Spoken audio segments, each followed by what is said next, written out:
Hi, I'm Pastor John. In Genesis, we read, "This is the sign of the covenant that I make between me and you and every living creature that is with you for all future generations. I have set my bow in the clouds, and it shall be a sign of the covenant between me and the earth. When the bow is in the clouds, I will see it and remember the everlasting covenant between God and every living creature of all flesh that is on the earth." So that's a beautiful promise. We find that when we look up into the sky after a storm and we see a rainbow, we can be reminded of God's promises for all of us. Now, just what is a rainbow? Back in July, we had a terrible storm late in the afternoon, and I went out afterwards, and sure enough, off in the southeast was a beautiful double rainbow. Now, if you're going to look for rainbows, you should always turn your back to the sun, because the rainbow is going to be in the opposite direction from the direction that the sun is shining in. What is a rainbow? Well, a rainbow is refracted and reflected light.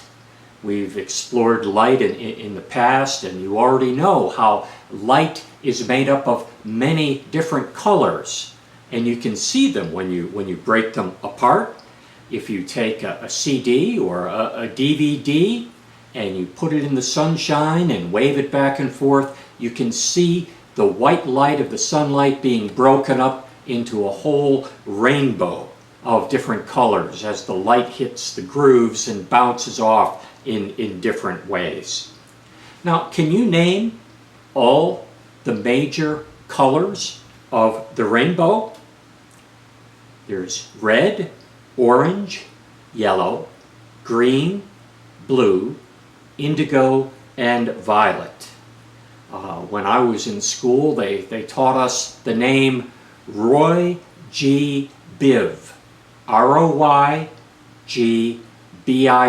as a memory device to help us remember all of the primary colors.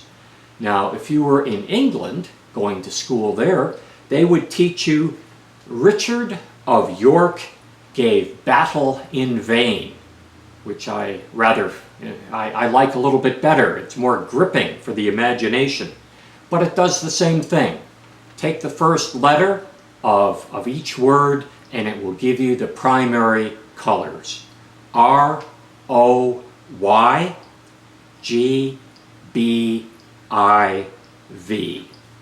Now we can also make a rainbow by simply spraying water out of a hose. And here we see my wife Kim making a rainbow for your benefit. She's just spraying a little mist with the hose, and each little droplet of water is catching and refracting and reflecting the light back towards the sun.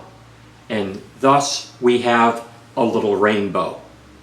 Now let me ask you, as you look at this, where is the red color? Well, as you can see, the red is on top. Is this the same in nature? If we look at a real rainbow, why, yes it is. The red is on top. And you'll also notice that they're not really ribbons of separate color, but rather each color blurs into the next. So it's a spectrum of colors. Now let's take another look at the whole rainbow. And again, you see the red on top, but if we look a little bit higher, we see that we're actually looking at a double rainbow. And where is the red in the second rainbow? Hard to see, but the red is actually on the bottom. And again, this is because of the way the light bounces around inside the raindrops and gets turned upside down. There's an old story that a leprechaun hid a pot of gold at the end of a rainbow. But if you ever tried to find the end of the rainbow, you would be totally frustrated because it would continue to recede before you. It would move before your eyes. From one perspective, you might think that the end of the rainbow was exactly at that big red barn, but when you got there, the rainbow would have moved. In other words, the rainbow is just an illusion. It's just the light hitting your eyes. It's in the eyes of the person who is looking at it. Now, one more thing. Look at the very center of the arc under the rainbow. Notice how that part of the sky is brighter and lighter. So, when we look at a rainbow, it can remind us of the promises of God. And when we remember God's promises, that always makes the world seem a little brighter.